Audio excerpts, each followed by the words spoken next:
পাখি চাপি রথে আরোহণ করুন। রামচন্দ্র রথে উঠে আসুন, ইন্দ্রের রথে, একদিকে রাবণ আর একদিকে রামচন্দ্র। এখন বিভীষণ জানে আমার দাদার বাড়িতে চণ্ডী পাঠ করছে বৃহস্পতি, চণ্ডী যদি অশুদ্ধ না হয় তাহলে রাবণ বধ হবে না। এখন চণ্ডী অশুদ্ধ করতে কে যাবে? হনুমান শোনামাত্র বলছে প্রভু আমি যাচ্ছি, কেননা বৃহস্পতিরও শিষ্য হনুমান, আমার গুরুদেবের সামনে আমি যাবো। চণ্ডীর কথা খুলে চোখ বন্ধ করে অনর্গল চণ্ডী মন্ত্র পাঠ করছে এই বৃহস্পতি। ওই ফাঁকে হনুমান এতটুকুন একটা শ্বেত মক্ষিকা, সাদা মাছি শ্বেত মক্ষিকার রূপ ধরে চণ্ডীর পাতার অক্ষরকে দুটো দিক দিয়ে সেটা তুলে ফেলল। চণ্ডী গেল অশুদ্ধ হয়ে। এখন সংস্কৃত যে মন্ত্রগুলো বলে সব ভুল ভালো চলবে, একটা সঠিক হয়, সঠিক হচ্ছে না। এইবার সে দেখে যে চণ্ডী অশুদ্ধ, ওরে পাপিষ্ঠ, কে তুই আমার চণ্ডী অশুদ্ধ করলি?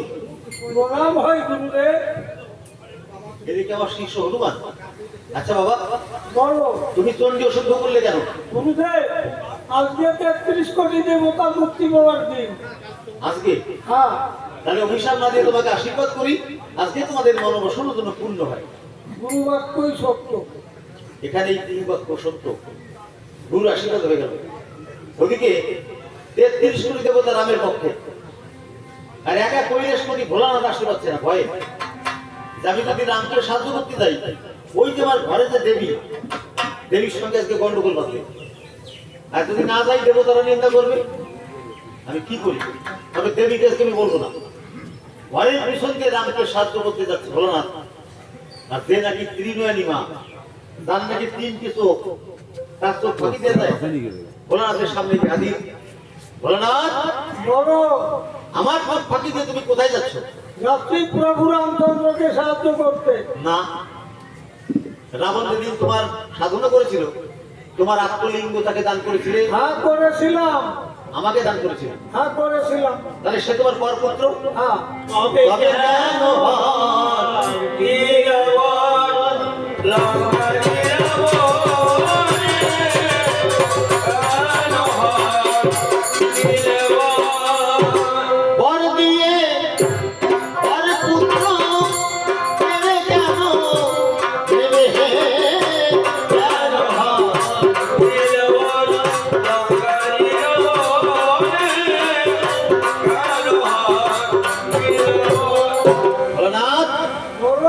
তুমি যদি রামকে সাহায্য করতে যাও, তুমি আমার কোথায় যাবে? আমি চললাম আমার রাবণকে রক্ষা করতে।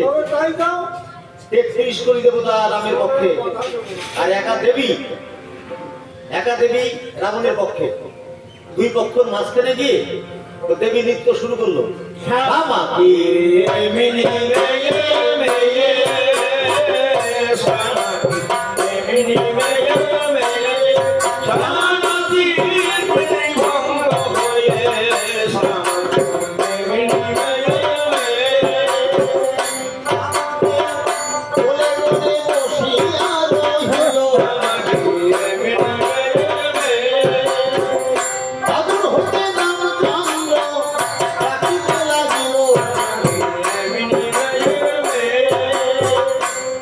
রাবণকে করে করে বসে আছেন মা, রামচন্দ্র চোখের জল দিয়ে মাকে ডাকছে।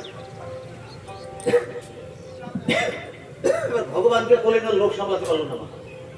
রাবণকে ফেলে যেই রামকে কোলে নিল, এবার রাবণের মধ্যে অহংকার আসলো। অহংকার না আসলে তো পতন হবে না। এবার রাবণ বলছে, ওরে কথা নির্মে, আমি কি তোর বলে বলি? আর কখনো না, আপন বাহু বলে যুদ্ধ করবো, তোকে দরকার নেই, দূর হয়ে যাক। সেই মাকে বলে দূর হয়ে যাক। 33 কোটি দেবতা রাবণের মৃত্যুবাণীকে ভর করলো। আর ওই দেবী আদিশক্তি মহামায়া উগ্রচণ্ড মূর্তি ধরে বানের অগ্রভাগে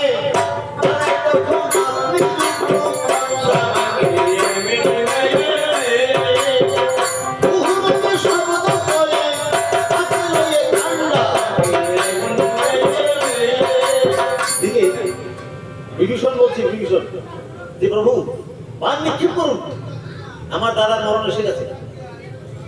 ওই যে ঘরের শত্রু বিভীষণ বলে না এমনি, বান নিক্ষেপ করুন, আমার দাদার মরণ এসে গেছে। আর সঙ্গে সঙ্গে মা মা বলে যখন বানকে নিক্ষেপ করলো, রাবণের বুকে লেগে রাবণ গড়িয়ে পড়ে গেল মাটিতে। এবার পড়ার সাথে সাথে সেই ঘরের শত্রুটাকে আগে ডাকলো রাবণ বিভীষণকে, বলছে বিভীষণ, ইহত বোধে সবাই তোকে বলবে ঘরের শত্রু বিভীষণ, কিন্তু আমি তোকে